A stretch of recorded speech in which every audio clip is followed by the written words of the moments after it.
অনেকের প্রশ্ন, শবে কদরে আমরা কোন সমস্ত আমল করব। আমি তাদেরকে পরামর্শ দিই, শবে কদরে আপনি বেশি বেশি নামাজ পড়বেন। তবে এই নামাজের আলাদা কোনো নিয়ম কানুন নেই। আসরের নামাজ, জোহরের নামাজ, এশারের নামাজ আপনি যেভাবে পড়তেছি, যেই সমস্ত সূরা দিয়ে পড়তেছি, এইভাবেই পড়ব। তবে যেহেতু শবে কদরের রাত্রে আমরা নফল নামাজ পড়ব, এই জন্য 2 রাকাত করে পড়া চাই।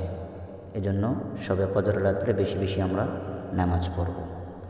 2 নম্বর যে আমলের কথা বলবো সেটি হলো, শবে কদরের রাত্রে যেহেতু আল্লাহ রাব্বুল আলামিন কোরআন নাজিল করছেন, এই জন্য আমাদের উচিত হবে বেশি বেশি এই রাত্রে কোরআন তেলাওয়াত করা, এই রাত্রে কোরআন তেলাওয়াত করা।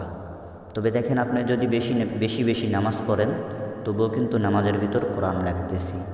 এরপরে আবার বলা হচ্ছে যে বেশি বেশি কোরআন তেলাওয়াত করা। 3 নম্বরে আপনি যেই কাজটি করবেন, যেই আমলটি করবেন, সেটি হলো বেশি বেশি আপনি তওবা এবং ইস্তেগফার করবেন। বেশি বেশি তওবা এবং ইস্তেগফার করবেন। ইবনে মাজাহ শরীফের হাদিসে আছে, আম্মা জান আয়েশা সিদ্দিকা রাদিয়াল্লাহু তাআলা আনহা রাসূল সাল্লাল্লাহু আলাইহি ওয়াসাল্লামকে জিজ্ঞাসা করলেন, ইয়া রাসূলুল্লাহ সাল্লাল্লাহু আলাইহি ওয়াসাল্লাম, আমি যদি শবে কদর পেয়ে যাই তাহলে কি আমল করব? রাসূল সাল্লাল্লাহু আলাইহি ওয়াসাল্লাম বললেন, তুমি এই দোয়া বেশি বেশি পড়ো, আল্লাহুম্মা ইন্নাকা আফুবুন তুহিব্বুল আফওয়া ফাআফু আন্নী। আল্লাহুম্মা ইন্নাকা আফুবুন তুহিব্বুল আফওয়া ফাআফু আন্নী। হে আল্লাহ, আপনি ক্ষমাশীল, ক্ষমা করতে ভালোবাসেন, তাই আমাকে ক্ষমা করে দিন।